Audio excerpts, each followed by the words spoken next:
Hare Rama, Rama Rama, Hare Hare. Hare Krishna, Krishna Krishna, Hare Hare. Hare Rama, Rama Rama, Hare Hare. Hare Krishna, Krishna Krishna, Hare Hare. Hare Rama, Rama Rama, Hare Hare. Hare Krishna, Krishna Krishna, Hare Hare. Chapter 1. Shri Shuka Uvacha Yevametat Pura Tushto Maitreyo Bhagavan Kila Kshatravanam Pravishtena Tvatka Tyaktva Swagruha Mruddhima Tyaktva Swagruha Mruddhimat.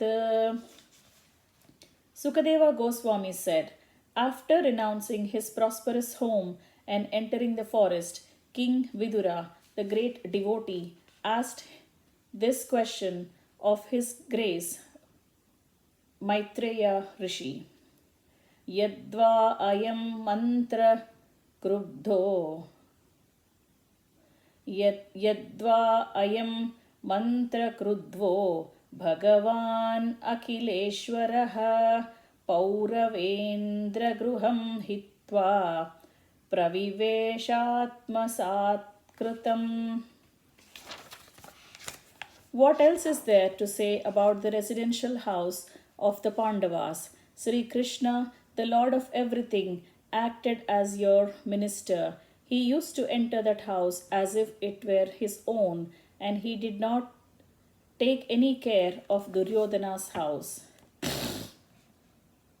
Rajovacha Kutra Kshatrurbhaya Krutra Shatrurbhagavata Maitreyena Sasangasaha Kadavasaha Samvada Yetadvarnasya Yetadvarnayanah Prabho. The king asked Sukadeva Goswami, where and when did the meeting and discussion take place between Saint Vidura and His Grace Maitreya Muni? Kindly oblige, my lord, and describe this to us. Nahyal partodayastasya vidurasya malatmanaha tasmin variyasi prashnaha sadhuvadopabhrumhitaha. Saint Vidura was a great and pure devotee of the Lord, and therefore his questions to His Grace Rishi Maitreya must have been very purposeful, on the highest level, and approved by learned circles. Suta Uvacha Saeva Mrushivaryoyam Prushto Rajna Parikshita Pratyahamta Suba Huvit Pritatma Shruyatamiti. Sri Suta Goswami said, the great sage Sukadeva Goswami was highly experienced and was pleased with the king. Thus, being questioned by the king, he said to him, please hear the topics attentively. Shri Shuka Uvacha Yada tu Raja Swasutana sadun Yada tu Raja Swasutana sadun Prushnana dharmena vinashta drishtihi Bhraturya vishtasya sutan Vibandhun praveshya laksha bhavane dadaha. Sri Sukadeva Goswami said, King Dhritarashtra became blind under the influence of impious desires to nourish his dishonest sons, and thus he set fire to the lacquer house to burn his fatherless nephews, the Pandavas. Yada sabhayam kurudeva devyaha केशाभिमर्शं सुतकर्म गर्ह्यं न वारयामास नृपः स्नुषायाः स्वाश्रैर्हरन्त्याः कुचकुङ्कुमानि. The king did not forbid his son Dushasana's abominable action of grabbing the hair of Draupadi, the wife of the godly king Yudhishthira, even though her tears washed the red dust of her breast. द्यूते त्वधर्मेण जिदस्य साधोः सत्यावलम्भस्य वनं गतस्य नायाचतोदात्समयेन धायं तमोजुषाणो यदजातशत्रोः. Yudhishthira, who was born without any enemy, was unfairly defeated in gambling, but because he had taken the vow of truthfulness, he went off to the forest. When he came back in due course and begged the return of his rightful share of the kingdom, he was refused by Dhritarashtra, who was overwhelmed by illusion. Yada cha partha prahitas sabhayam जगद्गुरुर्यानि जगादकृष्णः न तानि पुंसाममृतायनानि राजोरुमेन क्षतपुण्यलेशः. Lord Krishna was sent by Arjuna into the assembly as the spiritual master of the whole world, and although his words were heard by some like Bhishma as pure nectar, it was not so for the others, who were completely bereft of the last farthing of the past pious works. The king Dhritarashtra or Duryodhana did not take the words of the king of the Lord Krishna very seriously.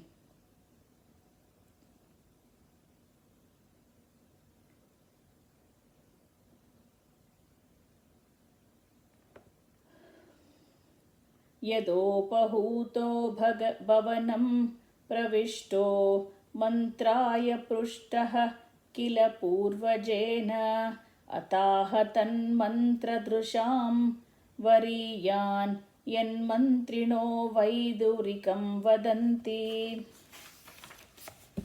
When Vidura was invited by his elder brother Dhritarashtra for consultation, he entered the house and gave illustrations which were exactly to the point. His advice is well known, and instructions by Vidura are approved by expert ministers of state. Ajatashatroh pratiyachadayam titikshato durvishaham tavaghah mahanujo yatra vrukodarahihi Swasanrusha yatvamalam vibheshi. Vidura said, "You must now return the legitimate share to Yudhishthira, who has no enemies and who has been forbearing through untold sufferings due to your offenses. He is waiting with his younger brothers, among whom is the revengeful Bhima, breathing heavily like a snake. Surely you are afraid of him."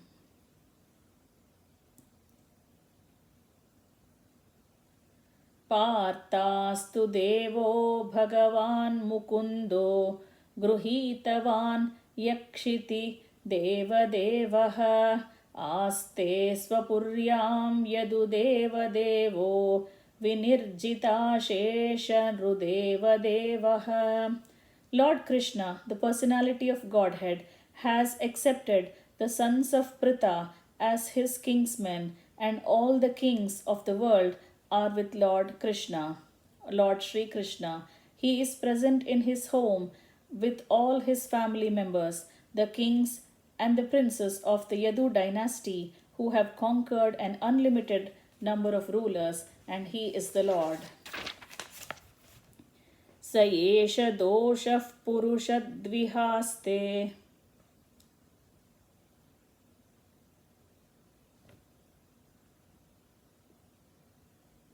स एष दोषः पुरुषद्विधास्ते गृहान् प्रविष्टो यमपत्यमत्य पुण्यासि कृष्णाद्विमुखो गताश्रीस्त्यजाश्वशैवं कुलकौशलाय. You are maintaining offense personified, Duryodhana, as your infallible son, but he is envious of Lord Krishna, and because you are thus maintaining a non-devotee of Krishna, you are devoid of all auspicious qualities. Relieve yourself of this ill fortune as soon as possible and do good to the whole family. इत्यूशिवांस्तत्र सुयोधनेन प्रवृद्धकोपस्फुरिताधरेण असत्कृतः सत्पृहणीयशीलः क्षत्ता सकर्णानुजसौबलेन. While speaking thus, Vidura, whose personal character was esteemed by respectable persons, was insulted by Duryodhana, who was swollen with anger and whose lips were trembling. Duryodhana was in the company with Karna, his younger brothers, and his maternal uncle Shakuni.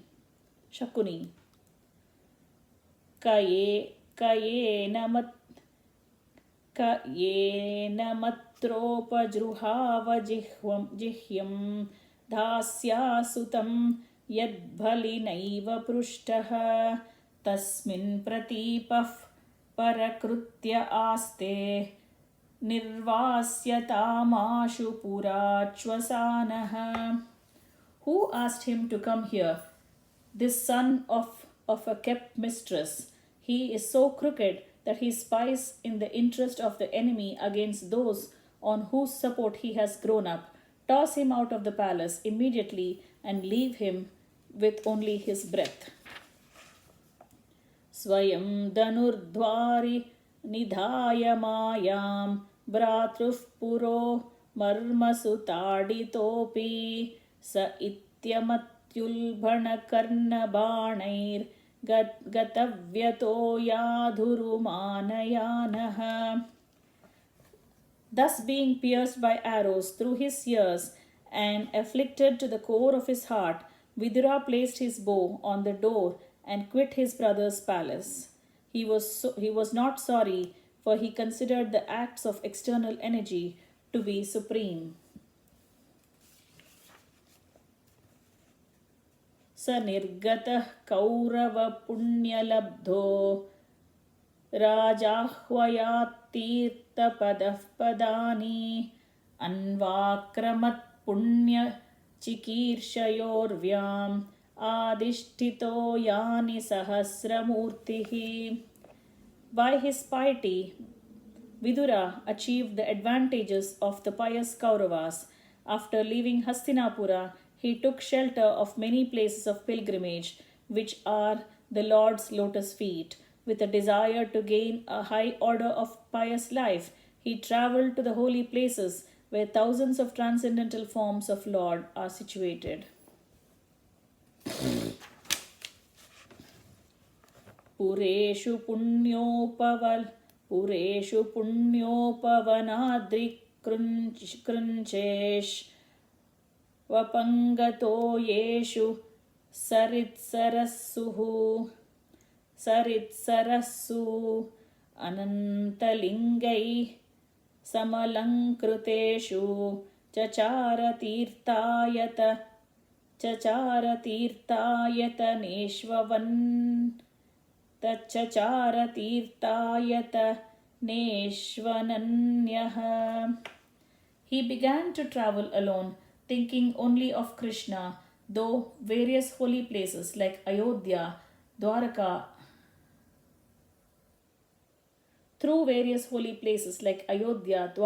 and Mathura. He began to travel alone, thinking only of Krishna through various holy places like Ayodhya, Dwaraka, and Mathura. He travelled where air, hill, orchard, river, and lake are all pure and sinless, and where the forms of unlimited decorate the temples. Thus he performed the pilgrim's progress. गां पर्यटन्मेध्य विविक्तवृत्तिः सदाप्लुतोऽधः शयनोऽवधूतः अलक्षितस्वैरवधूरवेषो व्रजानि चेरे हरितोषणानि. While so travelling the earth, he simply performed duties to please the Supreme Lord Hari. His occupation was pure and independent. He was constantly sanctified by taking his bath in the holy places, although he was in the dress of a mendicant and had no hairdressing nor a bed on which to lie. Thus he was always unseen by his various relatives. Ittam vrajan bharatameva varsham kalena yavad gatavan prabhasam tavachashasa क्षितिमेकचक्रं एकातपत्रामजितेन Partha. Thus, when he was in the land of Bharatavarsha, travelling to all the places of pilgrimage, he visited Prabhasa Kshetra. At that time, Maharaja Yudhishthira was the emperor and held the whole world under one military strength and one flag. Tatrata सुश्राव सुहृद्विनिष्ठं निष्टिं वनं यथा वेणु जवह्निसंक्षयं संस्पर्धया दग्धमतानुशोचन् सरस्वतीं प्रत्यगियाय तूष्णीम्. At that place of pilgrimage at Prabhasa, it came to his knowledge that all his relatives had died due to violent passion.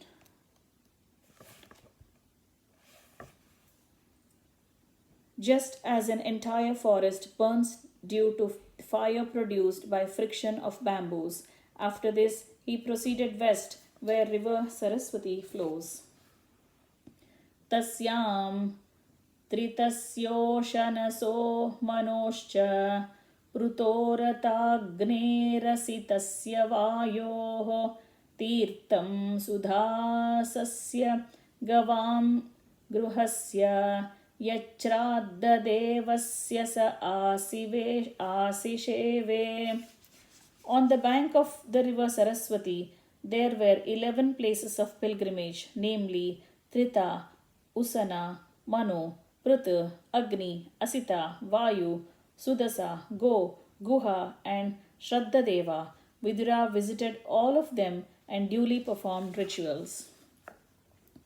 Anyani cha he dvijadeva devaihi krutani nanayatanani vishnoho pratyangamukhyankitamandirani yadarshanaat krishna manusmaranti. There were also many other temples of various forms of Supreme Personality of Godhead Vishnu, established by great sages and demigods. These temples were marked with chief emblems of the Lord, and they reminded one always of the original personality of Godhead, Lord Krishna. Tatastvativrajya surashtramruddham Sauviramatstan Kurujangalamscha Kalena tavadhyamunamupetya Tatrodhavam Bhagavatam dadarsha. Thereafter he passed through very wealthy provinces like Surat, Sauvira, and Matsya, and through western India, known as Kurujangala. At last he reached the bank of the Yamuna, where he happened to meet Uddhava, the great devotee of Lord Krishna.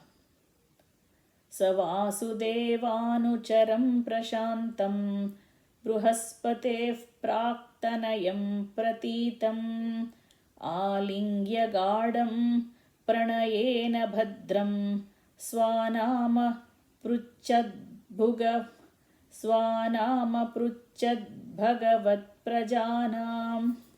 Then, due to his great love and feeling, Vidura embraced him, Uddhava, who was a constant companion of Lord Krishna and formerly a great student of Brihaspati's. Vidura then asked him for the news of the family of Lord Krishna, the personality of Godhead. Kanchit Puranau Purushau Svanabhya Padmanuvrutyeh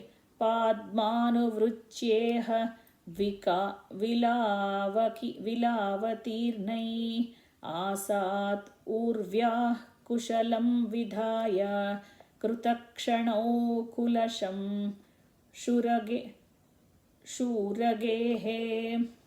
Please tell me whether the original personalities of Godhead who incarnated themselves at the result of Brahma, who is born out of lotus flower from the Lord, and who has increased the prosperity of the world by elevating everyone are doing well in the house of Surasena.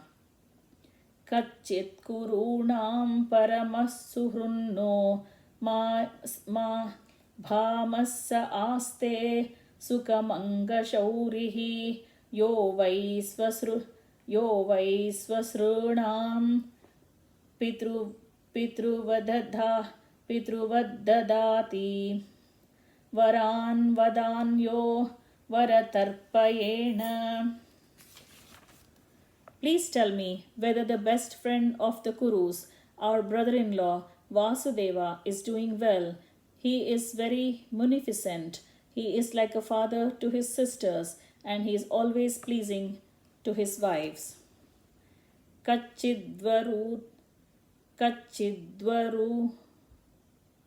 कच्चिद्वरूथाधिपतिर्यधूनां Pradyumna आस्ते सुकमङ्गवीरः यं रुक्मिणी भगवतोऽभिलेभे आराध्य विप्रान् स्मरमाधिसर्गे. O Uddhava, please tell me, how is Pradyumna, the commander-in-chief of the Yadus, who was Cupid in the former life? Rukmini bore him as her son from Lord Krishna by the grace of Brahmanas whom she pleased. Kachit sukam satvata vrushnibhoja dasharha kama हकाणामधिपस्स आस्ते यमभ्यषिञ्चतपत्रनेत्रो नृपासनाशां परिहृत्य धूरात्. O my friend, tell me whether Ugrasena, the king of the Sattvatas, Vrishnis, Bhojas and Dasarhas, is now doing well. He went far away from his kingdom, leaving aside all hopes of his royal throne, but Lord Krishna again installed him. Kachidhare saumya sutas sadruksha aste graniratinam sadhu sambah asutayam jambhavati व्रताढ्या देवं गुहं योम्भिकया drutogre. O gentle one, does Samba fare well? He exactly resembles the son of the personality of Godhead. In the previous birth, he was born as Kartikeya in the womb of the wife of Lord Shiva, and now he has been born in the womb of Jambavati, the most enriched wife of Krishna. क्षेमं स कच्चिद्युयुधान आस्ते यः पाल्गुणालब्धधनुरहस्यः लेबेञ्जसादोक्षजसेवयैव गतिं तदीयां यतिभिर्दुरापाम्. O Uddhava, does Yuyudhana fare well? He learned the intricacies of the military art from Arjuna and attained the transcendental destination, which is very difficult to reach even for great renouncers. Kachidbhudaswastyanamiva aste Shwapalkaputro Bhagavat Prapannaha Yah Krishna Padankita Marga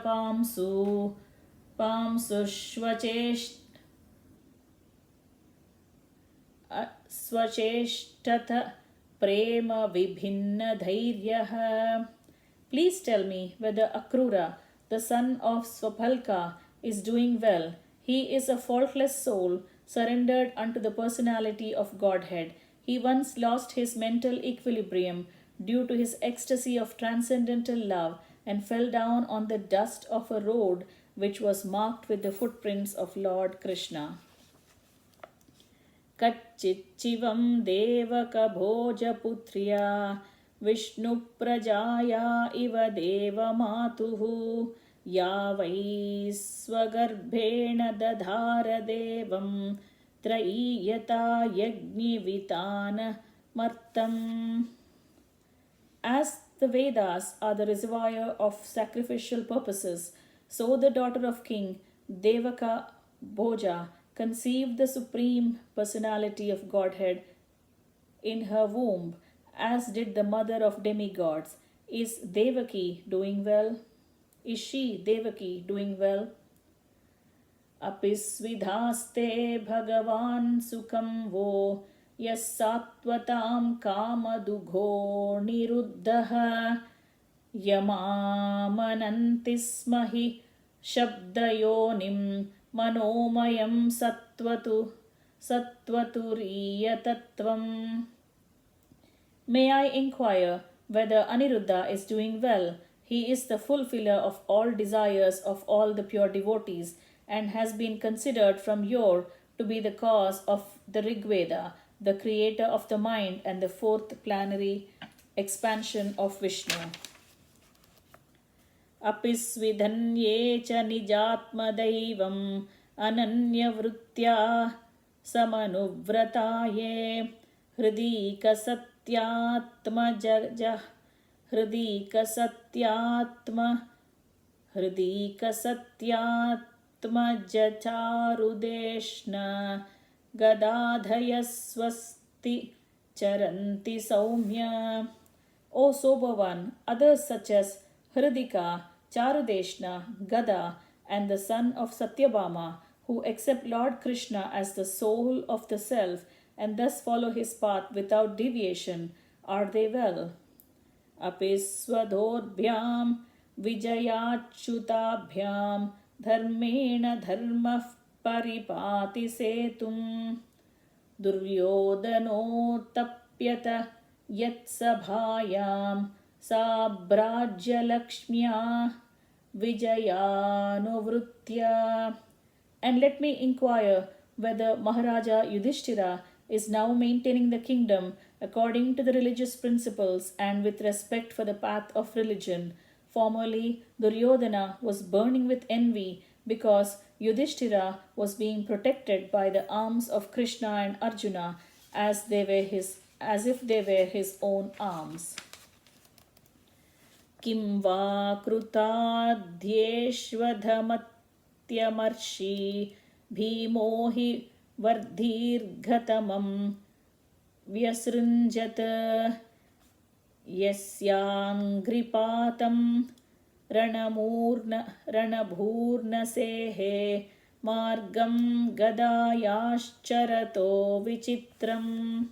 Please tell me whether the unconquerable Bhima, who is like a cobra, has released his long-cherished anger upon the sinners. The field of the battle could not tolerate even the wonderful plaything of his club when he stepped on the path.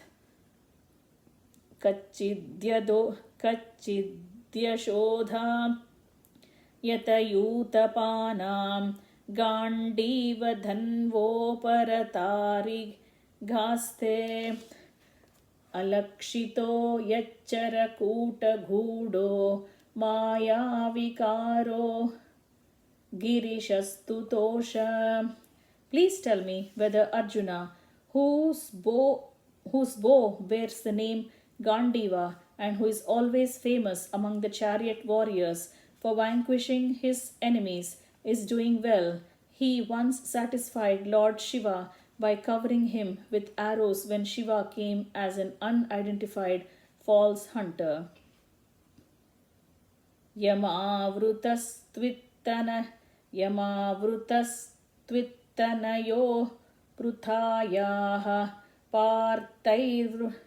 partairvrutau pakshmabhirakshiniva remata uddhaya mrude swariktam paratsuparnaviva vajrivaktrat. Are the twin brothers who are protected by their brothers doing well? Just as the eye is always protected by the eyelid, they are protected by the sons of Pruta, who snatched back their rightful kingdom from the hands of their enemy Duryodhana, just as Garuda snatched nectar from the mouth of Indira, the thunderbolt carrier. Aho prutani dhriyaterbhakarte rajarshivaryena vinapitena yastveka dhiratho vijrigye danurdvitiya kakubhascharasraha. O my lord, is Pritha still living? She lived only for the sake of her fatherless children. Otherwise, it was impossible for her to live without King Pandu, who was the greatest commander and who alone conquered the 4 directions simply with the help of a second bow. Saumyanushoche tamadhaf patantam bratre paretaya viduduheyah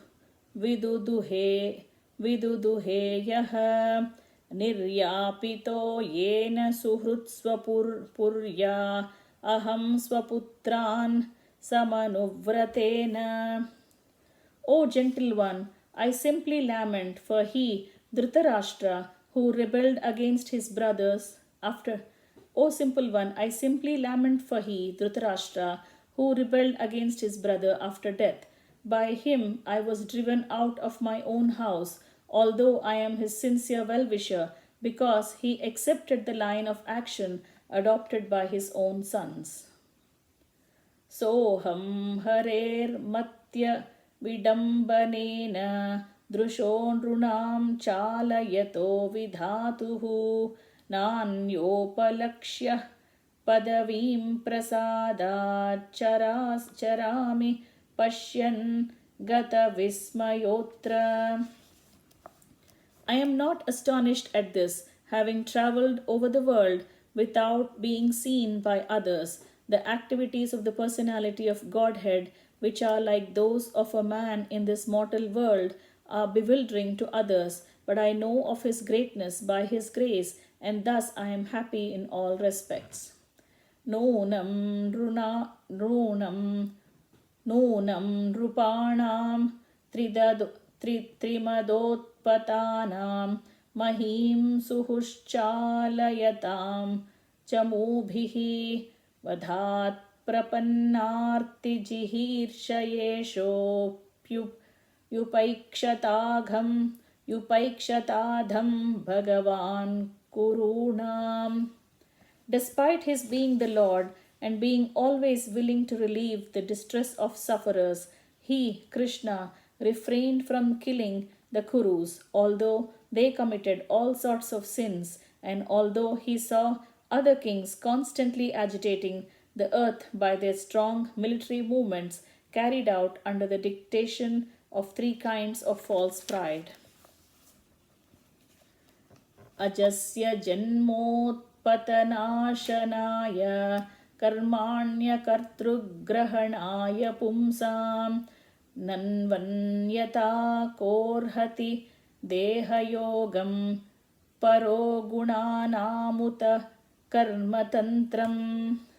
The appearance of the Lord is manifested for the annihilation of the upstarts. His activities are transcendental and are enacted for the understanding of all persons. Otherwise, since the Lord is transcendental to all material modes, what purpose could he serve by coming to earth? तस्य प्रपन्ना किल लोकपानम् अविस्थितानामनुशासने स्वे अतार्यजातस्य यदुष्वजस्य वार्ता सखे कीर्तय तीर्थकीर्तेः. O my Lord, please therefore chant the glories of the Lord, who is meant to be glorified in the places of pilgrimage. He is unborn, and yet he appears by his causeless mercy upon the surrendered rulers of all parts of the universe. Only for their interest did he appear in the family of his unalloyed devotees, the Yadus. Thus ends chapter entitled Questions by Vidura. Hare Rama, Rama Rama, Hare Hare, Hare Krishna, Krishna Krishna, Hare Hare, Hare Rama, Rama Rama, Hare Hare, Hare Krishna, Krishna Krishna, Hare Hare, Hare Rama, Rama Rama, Hare Hare, Hare Krishna, Krishna Krishna, Hare Hare.